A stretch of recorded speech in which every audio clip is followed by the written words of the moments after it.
Hey guys, what is up? It is me, Pagey, here once again with another video on Arrow Season 8. Yep, it's still going. But yeah, they actually released the trailer for Episode 9, which is the backdoor pilot for the Green Arrow and the Canaries, I guess, spin-off show. So let's watch it, then we'll go over it. Your father wanted you to have a choice. Star City isn't safe. It's time for you to be the Green Arrow. I remember everything. This is your city. You have the chance to realize your purpose. So what's next?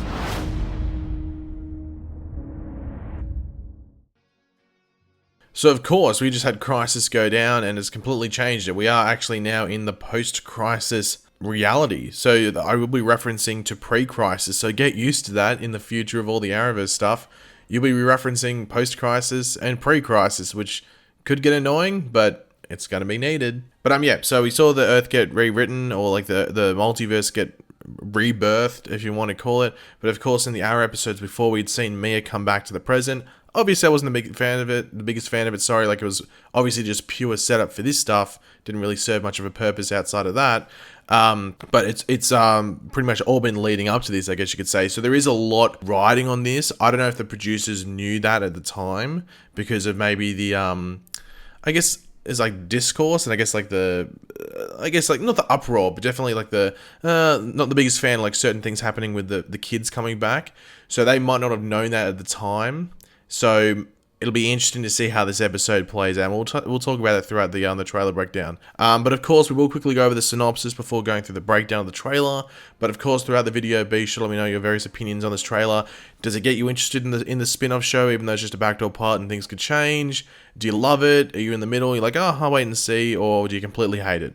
Let me know in the comment section down below. I am intrigued, and of course, if you're going to enjoy the video and everything like that, why not drop a like on it to show support and hype. It's the year 2040 in Star City, and Mia Queen has everything she could have ever wanted. However, when Laurel and Dinah suddenly show up in her life again, things take a shocking turn, and her perfect world is upended. Laurel and Dinah are tracking a kidnapping victim with direct ties to Mia, and they need her help. Knowing it will change everything, Mia can't help but be a hero, and she, Laurel, and Dinah suit up once again to save the city. So we do start off the trailer by seeing Mia looking at like photos and I guess like memories of her father, and she's crying, but it is important to know that Mia wouldn't remember anything about coming back to the past when we pick up here. Like when we pick up, Mia's just like, oh, I'm Mia, and it does seem that she's fairly wealthy, whether it's her own doing or it's just because of the Felicity with Smoke Tech, or even just the Queen name and stuff like that. It'll be interesting to find out the whole wealthiness and how she came about it, but she won't have any memory of that. So Mia never went back to the past,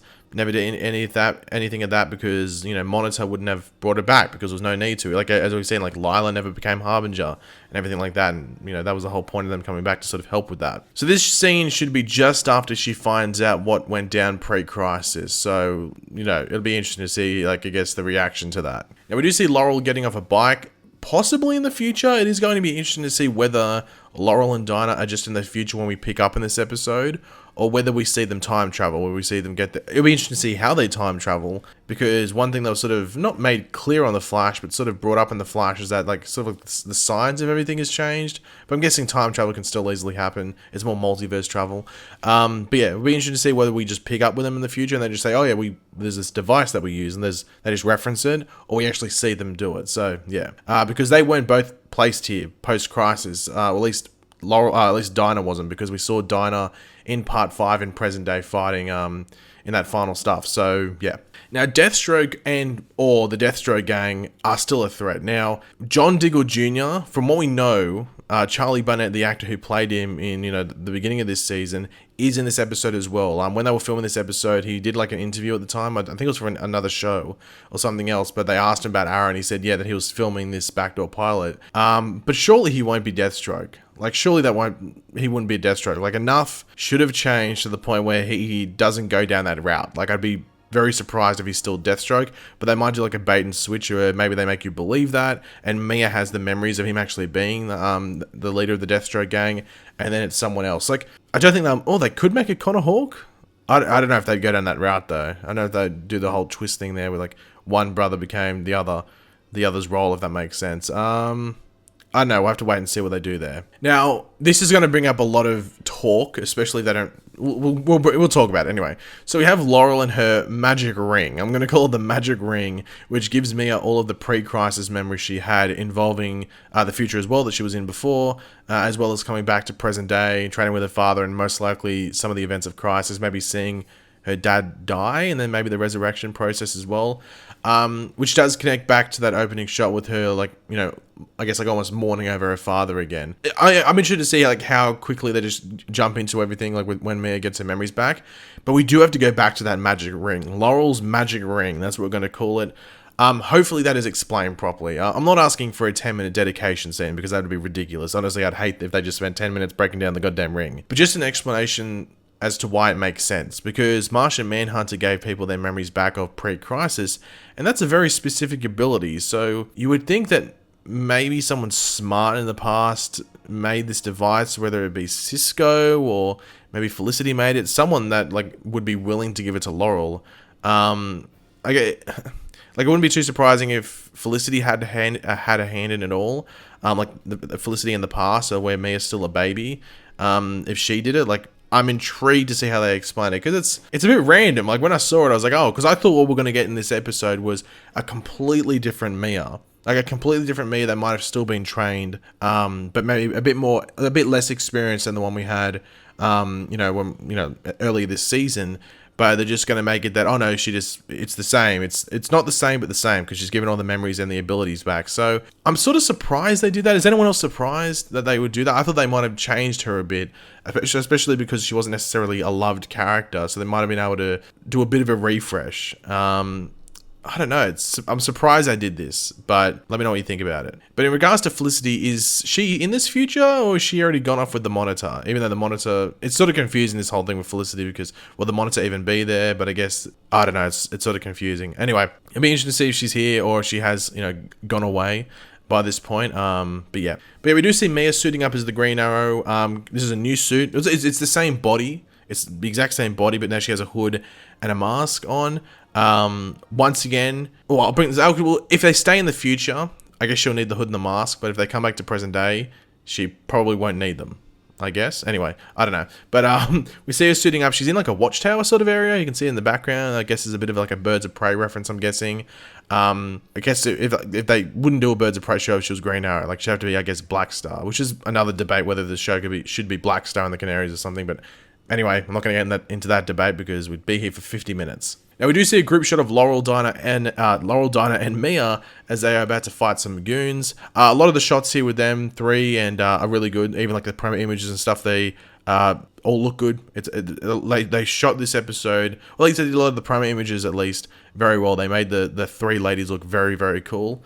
Mia looks much better in the suit with the hood. It just looks weird, I guess, like when you're so used to like the Archer thing with like no hood. So it looks better with the hood, even though I'm not the biggest fan of her being Green Arrow.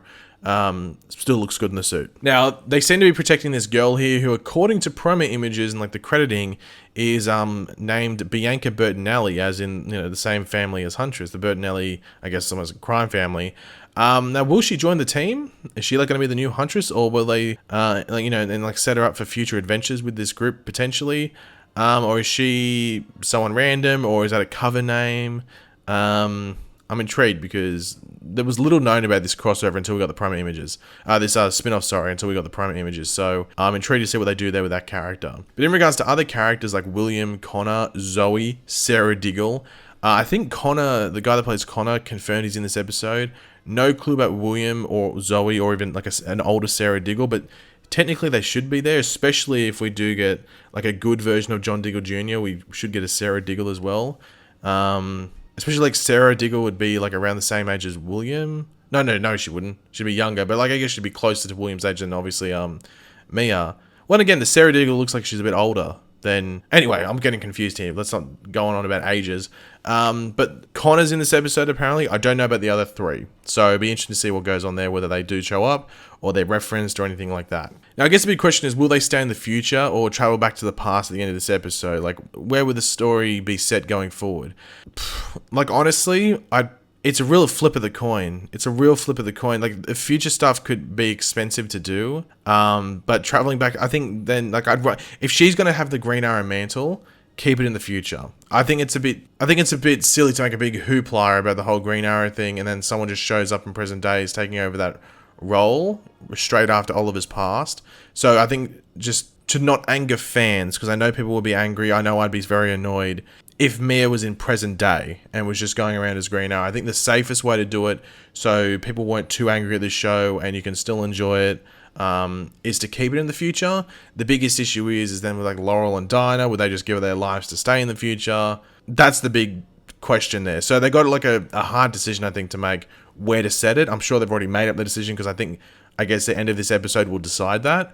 But yeah, I'm intrigued to see what they do, because it's a pretty this whole spin-off episode actually has a lot of tough decisions. You might think it's a bit of a basic one, and even though it's a bit of a lazy idea, it actually needs a lot of pivotal decisions for, I guess, the survival of the show going forward and whether people tune in. So I'm intrigued to see what they do. There's actually a lot of, stuff hanging on this, but I guess best of luck to them. But this leads on to, will the show get picked up? It should. It really should. Like, I'd be shocked if it doesn't. And I'm not saying like it needs to, because it's going to be amazing. I'm saying it should, because it'd be so cheap to make. They can reuse sets, and they don't really have to do much. Like, I'd be shocked if it isn't picked up. However, it was completely ignored and not referenced in the slightest when they spoke about the new DC shows for next season, like the DC slate. They referenced Superman and Lois, that new show coming in, as well as the already existing shows, as the slate of DC shows for next season. So unless they're going to make it that this show, while in the same universe, is a bit disconnected or something, and that's why they didn't reference it. But yeah, it wasn't mentioned at all. However, pilot order for the CW is in a couple of weeks. So it could be referenced there, but I thought the whole point of this backdoor pilot would be to eliminate them needing to do a pilot to sort of like as a proof of concept or anything like that.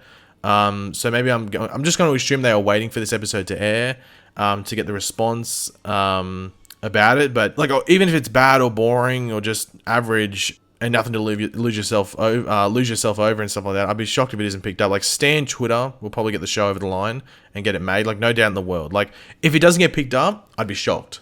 I don't know. Do you think it's going to get picked up? Let me know in the comments. But yeah, it should be around next season, whether it's a 10 out of 10 this episode or a 2 out of 10. But yeah, we'll have to wait. It's a watch this space, because who knows. But yeah, guys, thanks for watching. Hopefully you enjoyed the video. If you did, it'd be awesome if you could drop a like on it to show support. Let me know in the comment section down below. What do you think of this spin-off backdoor pilot trailer? Does it get you intrigued? Do you want to just see the episode to see how it flows out? Because it doesn't really show you a ridiculous amount, because yeah, it just doesn't show you a ridiculous amount. So I guess the episode's going to have to be the thing that really fleshes it out for you. But let me know in the comment section down below your general opinions on it. And of course, if you are new to the channel, why not subscribe? And I'll catch you guys later. Goodbye.